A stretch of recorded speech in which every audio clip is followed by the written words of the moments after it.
টোটো নিয়ে বেরোবে বলে লম্বা কিন্তু ঘর থেকে রেডি হয়ে বেরিয়েছে, কিন্তু এসে দেখছে দুজন এখনো টোটোতে ঘুমাচ্ছে। সে হলো আমাদের ছুচো আর চুলবুলি। তো ডাকার পরে ছুচো তো নামলো না, কিন্তু চুলবুলি অবশেষে নেমে এসেছে, কারণ মালিক তো ডাকছে, নামতেই হবে। তো শীঘ্র যে বন্ধুরা, তোমরা সবাই কেমন আছো? আশা করি খুব ভালো আছো, আমিও ভালো আছি। রাধিকা কেশব চ্যানেলে তোমাদের সবাইকে স্বাগত জানাই। তো বন্ধুরা, এখন আমি বাইরে কিন্তু চেয়ারটা নিয়ে বসে আছি। কারণ কি জানো? কারণটা হচ্ছে যে আমাদের যে ছোট্ট আম চারা গাছটা, সেটা যে কবে বড় হয়ে গেছে, আর বড় হয়ে সে আবার আমাদের সকলকে ফলও দিচ্ছে। সেই দেখে আমরা বাড়ির 4-5 জন ফ্যামিলি মেম্বার, মা, আমি, লম্বো, দিদি, জাম্বু, দেখে তো খুবই খুশি হয়েছি।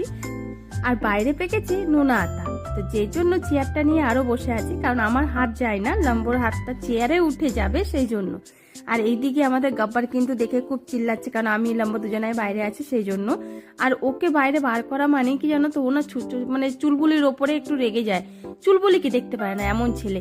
ও এমন ভাবে তাকাবে, তাকাতে তাকাতে ঘপ করে ধরতে যাবে। আর ও ভয় পায়, ভয়ের চোটে ধরতে গেলে লম্বোর কোলেই চেপে যায়। এই হলো চুলবুলির নিয়ম। তো সেই জন্য ওকে বার করতে চাই না। আর এদিকে দেখো আমগুলো কত নিচে হয়েছে, আমার হাত কিন্তু আমি আমগুলোকে ছুঁয়ে ফেলছি, এতটা নিচে হয়েছে। প্রতিটা আম নিচে হয়েছে, ওপরে আম হয়নি। ওপরে পুরো আম গাছ ফাঁকা, কিন্তু নিচ দিয়ে আম হয়েছে।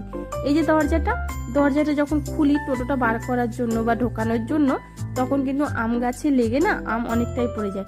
আর টোটোর ছাদটাতে লেগেও আম পড়ে যায়। আর এত নিচে হয়েছে, যে কোনো বাচ্চা ছেলে কিন্তু আমগুলো পেরে নিতে পারবে।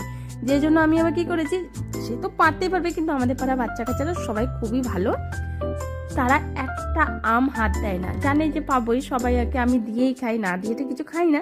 আর এই যে নোনা আতাগুলো দেখতে পাচ্ছ, এই নোনা আতাগুলো দেখে মনে হচ্ছে পেকে গেছে। সেই জন্য আমি লম্বাকে বললাম, লম্বা তুমি আমাকে নোনা আতাগুলো পেরে দিয়ে তারপরে যাবে। ও দেখছে যে না পাকেনি। ও বলছে আমার যে একটাও নোনা আতা পাকেনি। আমি বললাম লাল লাল হয়ে গেছে, পাকেনি? বলছে কি না। তোমার পাশে বাড়ি একটা দিদি বললো যে এই আতার কালারটা যখন চেঞ্জ হবে তখন পাকবে, এখনই পাকেনি। আমি আচ্ছা, কালার চেঞ্জ হবে? বলছে কি হ্যাঁ, কিন্তু লাল লাল হলুদ হলুদ হয়ে গেছে। তাহলে ঠিক আছে, তখনই পারা হবে। আর এইদিকে চুচু আর চুলবুলিকে আমি ডেকে এদিকে নিচ্ছি, কারণটা হচ্ছে ওদের মালিক যতই বলুক না কেন, ওরা কিন্তু রাস্তা থেকে সরতে চায় না।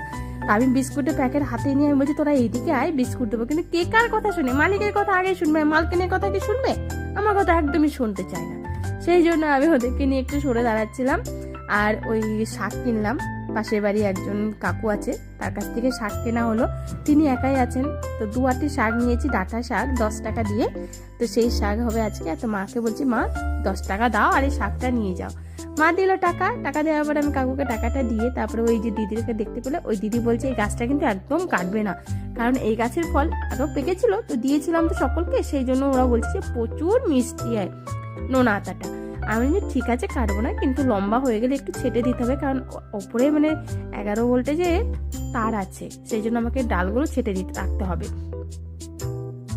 আর এই দিকে আছে আমার পদ্ম গাছ। তো পদ্ম গাছের জলটা চেঞ্জ করে দিলাম আমি, আর লাগিয়েছি ছোট গামলায়, কিন্তু ওকে পাতাগুলো ছাড়ছে, তো যে জন্য আমি একটু বড় গামলায় রেখেছি।